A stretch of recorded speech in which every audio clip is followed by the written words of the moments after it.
বাংলাদেশের সাবেক সেনাপ্রধান জেনারেল আজিজ আহমেদের উপর সম্প্রতি নিষেধাজ্ঞা আরোপ করেছে যুক্তরাষ্ট্র। দুর্নীতির সঙ্গে ব্যাপকভাবে জড়িত থাকার দায়ে তার বিরুদ্ধে এই নিষেধাজ্ঞা দেওয়া হয়। জনাব বেনজির এবং জনাব আজিজ ইস্যুতে গতকালও বেশ কিছু গুরুত্বপূর্ণ ঘটনা ঘটেছে। এর মধ্যে সবচেয়ে বেশি যেটা গুরুত্বপূর্ণ বলে আমি মনে করি সেটা হচ্ছে প্রধানমন্ত্রী উপদেষ্টা জনাব সালমান এফ রহমান, আমরা সবাই তাকে চিনি, তিনি এই বিষয়ে মুখ খুলেছেন এবং তার কথাকে আমি একটু আলাদাভাবে গুরুত্ব দিতে চাই এবং এর সাথে টু সাম এক্সটেন্ট কি আমেরিকার ইস্যুও জড়িত। আসসালামু আলাইকুম প্রিয় দর্শক, ফাইনালি চলে আসলাম আপডেট ও গুরুত্বপূর্ণ কিছু নিউজ নিয়ে আপনাদের মাঝে। প্রিয় দর্শক, অবশ্যই ভিডিওটি শেষ অবধি দেখবেন। দর্শক, আপনাদের কাছে ছোট্ট একটি অনুরোধ, দেশ এবং দেশের বাইরে হলে কমেন্ট বক্সে লিখে জানিয়ে দেবেন, আর চ্যানেলে নতুন হলে সাবস্ক্রাইব করে পাশে থাকা বেল বাটনটি অবশ্যই অল করে দেবেন, কারণ পরবর্তী আপডেট নিউজ সবার আগে পাওয়ার জন্য প্রিয় দর্শক আর অবশ্যই একটি লাইক দেবেন। দর্শক, আর দেরি নয়, মূল ভিডিওতে যাওয়া যাক। জনাব বেনজির এবং জনাব আজিজ ইস্যুতে গতকালও বেশ কিছু গুরুত্বপূর্ণ ঘটনা ঘটেছে। এর মধ্যে সবচেয়ে বেশি যেটা গুরুত্বপূর্ণ বলে আমি মনে করি সেটা হচ্ছে প্রধানমন্ত্রী উপদেষ্টা জনাব সালমান এফ রহমান, আমরা সবাই তাকে চিনি, তিনি এই বিষয়ে মুখ খুলেছেন এবং তার কথাকে আমি একটু আলাদাভাবে গুরুত্ব দিতে চাই এবং এর সাথে টু সাম এক্সটেন্ট কি আমেরিকার ইস্যুও জড়িত আছে। আমি আসবো, এটাই মূল আলোচনা। তার আগে কিছু ডেভেলপমেন্ট আছে, সেটা হচ্ছে জনাব আজিজ বাংলাদেশেও ঝামেলায় পড়তে যাচ্ছেন, এটা মনে হতেই পারে। যখন মনে হচ্ছিল আমাদের মনে থাকার কথা, অর্থমন্ত্রী বলেছিলেন যে সেনাবাহিনী ব্যবস্থা নেবে, কিন্তু সেটাও না, রীতিমতো দুদক তার বিরুদ্ধে ব্যবস্থা নেবে, এই পরিস্থিতি তৈরি হয়েছে। গতকালই একজন দুদকে চিঠি দিয়েছিলেন, একজন আইনজীবী, জনাব আজিজের বিরুদ্ধে যেন তদন্ত শুরু হয়। সেটার জবাবে দুদক চেয়ারম্যান মোহাম্মদ মঈনুদ্দিন আবদুল্লাহ বলেছেন, সাবেক সেনাপ্রধান জেনারেল অবসরপ্রাপ্ত আজিজ আহমেদের বিরুদ্ধে ওঠা দুর্নীতির অভিযোগ পর্যালোচনা করা হবে, সেই সঙ্গে অভিযোগ আমলযোগ্য হলে তা এড়িয়ে যাওয়ার সুযোগ নেই বলেও মন্তব্য করেছেন তিনি। এবং যথারীতি জনাব ওবায়দুল কাদের আবারও বলেছেন, বেনজির ও আজিজদের বিচারের মুখোমুখি করেছে আওয়ামী লীগ। ইনফ্যাক্ট বিএনপি মহাসচিব জনাব মির্জা ফখরুল ইসলাম আলমগীর এই লোকজন যে আওয়ামী লীগের সৃষ্টি সেই ব্যাপারে যখন কথা বলেছেন, তার জবাব দিতে গিয়ে তিনি বলেছেন, একটু বলি, বেনজির আহমেদ ও আজিজ আহমেদের অপরাধ ব্যক্তিগত, সে অপরাধের জন্য তাদের শাস্তি পেতেই হবে। উনি পাল্টা ওইসব কথাবার্তা বলছেন, কিন্তু একটা জায়গায় উনি বলছেন বেনজিরের যে ক্যারিয়ার ও পার্সোনালিটি, তাতে তাকে তো বাইরে থেকে কেউ এমনটি ভাবেননি। এখন যা জানছেন আপনারা ভাবেননি, কেউ ভাবেনি, মানে কেউ ভাবেনি বেনজিররা চোর হবে না, আমরা ভাবিনি, তা হতে পারে না। এই সরকারের গুরুত্বপূর্ণ পদে থাকা কোনো মানুষ, সহি শুদ্ধ মানুষ, চিন্তাও করা যেতে পারে না। উনি বলছেন তারপর আজিজ আহমেদ অত্যন্ত বিচক্ষণ ছিলেন, তার এমন ডিগ্রি আছে যা অনেক অফিসারের ছিল না। তিনি আরও বলেন, আজিজ আহমেদকে তার যোগ্যতার জন্য সেনাপ্রধান করা হয়েছিল, কিন্তু দুর্নীতি করলে তো তাকে শাস্তি পেতেই হবে। তার মানে জনাব ওবায়দুল কাদের ক্রমাগত বলে যাচ্ছেন যে এদের বিচার হবে, শাস্তি দেওয়া হবে, এবং তাতে আমরা ধারণা করতে পারি আসলে এ দুজনের কপাল পুড়ছে। এবার আসলে জনাব সালমান এফ রহমানের কথা এবং কেন আমি এটাকে সবচেয়ে বেশি গুরুত্ব দিতে চাই সেই জায়গায় আসছি।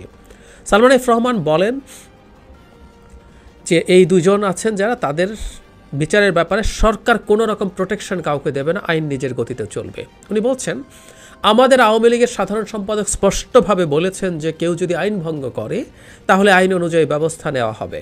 এখানে সরকার বিব্রত হবে বলে আমি বিশ্বাস করি না, আইন নিজের গতিতে চলবে। তিনি আরও বলেন, যত ইনফ্লুয়েন্সিয়াল হোক না কেন, সরকার কোনো রকম প্রোটেকশন কাউকে দেবে না, আইন অনুযায়ী আইন নিজের গতিতে চলবে। উনি একটা প্রোগ্রামে গিয়েছিলেন, সেখানে কথা বলছেন। আমরা খেয়াল করি জনাব সালমান তার দলের যিনি সাধারণ সম্পাদক তাকে রেফার করে কথা বলেছেন, কিন্তু আমি ব্যক্তিগতভাবে মনে করি এই মুহূর্তে সরকারের, মানে প্রধানমন্ত্রীর পর সম্ভবত সবচেয়ে পাওয়ারফুল মানুষ জনাব সালমান এফ রহমান।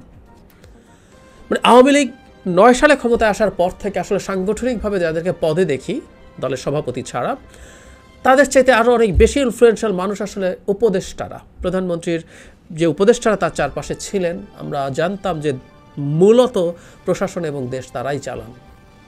জনাব ওবায়দুল কাদের কাগজে কলমে 2 নম্বর মানুষ, এরকম যুগ্ম সাধারণ সম্পাদকরা আছেন, প্রেসিডিয়াম মেম্বাররা আছেন, তারা আসলে কেউ খুব বেশি ইনফ্লুয়েন্সিয়াল বলে পারসেপশন অন্ত পাবলিক ফিয়ারে নেই, এবং আওয়ামী লীগের লোকজনও আসলে এটা স্বীকার করেন যে তারাই সবচেয়ে বেশি পাওয়ারফুল।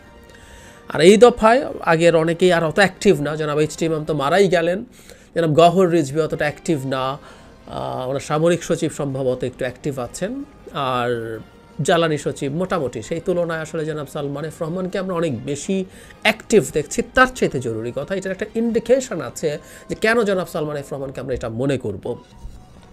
নির্বাচনের আগে যখন আমেরিকার প্রতিনিধি দলগুলো একটার পর একটা আসছিল, ব্যক্তিগতভাবে হোক দল বেঁধে হোক, তখন তাদের প্রধান আলোচনা হতো জনাব সালমান এফ রহমানের সাথে। তার মানে জনাব সালমান এফ রহমানের কাছে দায়িত্ব ডেলিগেট করেছিলেন প্রধানমন্ত্রী যেহেতু তাদের সাথে দেখা করবেন না, সুতরাং প্রধানমন্ত্রীর হয়ে এই আলোচনা এবং বসাগুলো জনাব সালমান এফ রহমানই করতেন। আমাদের মনে আছে নিশ্চয়ই, তার বাসায় কথা হতো, উনি ব্রিফ করেছেন, তার সাথে আরও অন্যরাও থাকতো, কিন্তু মূলত তার সাথে হতো এবং ব্রিফিংগুলো উনি করতেন। তাতে আমরা এটা বলতেই পারি যে প্রধানমন্ত্রীর জায়গা থেকে এই ধরনের একটা ক্ষমতা তাকে দেয়া হয়েছিল। আমি আরেকটা জিনিস যোগ করতে চাই, আপনারা আমার ভিডিও যারা নিয়মিত দেখেন তাদের মনে থাকার কথা আছে, নির্বাচনের আগে জনাব সুবীর ভৌমিক ক্রমাগত সরকারের পক্ষে লিখেছেন, কিন্তু সরকারের মধ্যে উনি একটা গ্রুপকে উনি দরবেশ কোটারি নাম দিয়েছিলেন। জনাব সালমান এফ রহমানের সেই এক ধরনের উপনাম আছে, সেটাকে ধরে একদম একটা সাবহেডিং দিয়ে সেখানে ইনফ্যাক্ট সুবীর ভৌমিকের কথা ছিল যে সরকারকে রাখতে হবে, এটাই আওয়ামী লীগ সরকার থাকলেই ভারতের লাভ আছে, ভারতের সব স্বার্থ রক্ষিত হবে।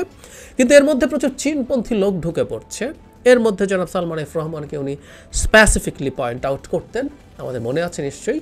এবং উনি একটা জায়গায় এমনও লিখেছেন একটা কলামে, আই ক্যান ক্লিয়ারলি রিমেম্বার, আমি এটা ধরে ধরে আন্ডারলাইন করেও দেখিয়েছি, যে মাঝে মাঝে তার মনে হয় যে প্রধানমন্ত্রী কে, জনাব সালমান এফ রহমানের এত বেশি পাওয়ার প্র্যাকটিস করতে উনি দেখেন, জনাব সুবীর ভৌমিককে আমি কোট করছি, তাতে তার এই বিভ্রম তৈরি হয়, একটা ইলিউশন তৈরি হয় প্রাইম মিনিস্টার আসলে কে। যাই হোক, ওটা সরিয়ে রাখি, জনাব Salman F Rahman is very powerful undoubtedly. এখন উনি মাঠে নামছেন, শুধু উনি যখন ওনার দলের সাধারণ সম্পাদককে রেফার করে কথা বলছেন, জনাব সালমান এফ রহমান জানেন, জনাব ওবায়দুল কাদেরও জানেন, আমি বিশ্বাস করি আসলে এখানে মূল মানুষ আসলে জনাব কাদের না, জনাব সালমান। এখন ওনার কথাকে কেন গুরুত্ব দিচ্ছি, তা উনিও মাঠে নামলেন এবং উনি সাধারণত এই ধরনের পলিটিক্যাল ইস্যুসে খুব বেশি কথা বলতে জনাব সালমান এফ রহমানকে আমরা খুব বেশি তো দেখি না, এটাই বলছেন। তার মানে উনি এই মেসেজটা আসলে দিচ্ছেন যে এ দুজনের আসলে বিচার টিচার হবে মনে হচ্ছে। কিন্তু তার আগে আমরা কেন আরেকটা বিষয় জড়িত, তার আগে আরেকটা প্রশ্ন আমরা করে রাখি, মানে যত পাওয়ারফুল হোক সরকার কোনো প্রোটেকশন দেবে না ইত্যাদি ইত্যাদি কথা জনাব কাদের বলছেন, জনাব সালমানও বলছেন। আমরা একটু বোকা বোকা একটা প্রশ্ন যদি করি, সরকার বাধা দেওয়ার প্রশ্ন কেন আসে? ওনাদের এই বক্তব্যগুলো ভীষণভাবে ফল্টি, তাই না? যেমন ধরুন আপনি বলছেন দুদক স্বাধীন, ধরে নিলাম আপনি অ্যাটলিস্ট বলছেন, আপনারা বলছেন, আপনারা যারা ক্ষমতায় আছেন আপনারা বলছেন দেশের বিচার বিভাগ স্বাধীন, তো ফাইন, দুদক তদন্ত করছে, দুদক করে তারপর তারা বিচার বিভাগ বিচার করবে, সব তো ঠিকঠাকভাবে চলবে, তো আমরা বাধা দেব না প্রশ্ন কেন আসে? খুব সহজ কাণ্ড জ্ঞান দিয়ে বুঝিয়ে এর পাল্টা প্রশ্নটা হয়, তাহলে কি কখনো কখনো আপনারা বাধা দেন? আমরা বোকা বোকাভাবে যদি বুঝতে চাই, নাহলে বাধা দেব না প্রশ্ন আসে কেন? যাই হচ্ছে সেগুলো সিস্টেম্যাটিকলি স্পন্টেনিয়াসলি চলবে, কিন্তু না, আপনি বাধা দেবেন না বলছেন। জনাব কাদের বলছেন, জনাব সালমান বলছেন আইন তার নিজস্ব গতিতে চলবে, মানে আইন নিজস্ব গতিতে চলবে আপনি কখন বলেন? চলবে কিনা সেটা ডিফারেন্ট আলোচনা, কিন্তু যখন বলেন তাতে বোঝা যায় আইন বহু সময় নিজস্ব গতিতে চলে না, আইন আপনার গতিতে চলে। ইনফ্যাক্ট আইন এখনও সরকারের গতিতেই চলছে, আমরা খুব ভালো মতো বুঝি, এটুকু বোঝার কাণ্ড জ্ঞান আমাদের আছে, বহুভাবে প্রমাণ করিয়েছি। আমার মনে হয় উই আর কনভিন্সড যে এটা আসলে কেন হচ্ছে, সরকার চাইছে তাই এই দুজনের বিচার হতে যাচ্ছে, দুজন মোটামুটি বিপদে পড়তে যাচ্ছেন, এটা আমরা বলতেই পারি। এখন জনাব সালমান বলায় আমার কাছে আরেকটা ডাইমেনশন এখানে যুক্ত হচ্ছে বলে মনে করি, যেগুলো আমিও আবার ইয়েতে অল্প অল্প প্রেডিক্ট করেছিলাম। জনাব সালমানের সাথে যেহেতু আমেরিকানরা বসে, উনি আসলে আমেরিকানদের মূল বিষয়গুলো সবচেয়ে ভালো জানেন, আমেরিকা আসলে কী চায়, কী রকম ধরনের কিছু করতে পারে, কিছু না কিছু ধরনের পূর্বাভাস বা কিছু সফট কোনো রকম চাপও যদি হয় বা কঠোর চাপও যদি হয়, সেটা জনাব সালমান খুব কাছ থেকে দেখেন, সরাসরি দেখেন।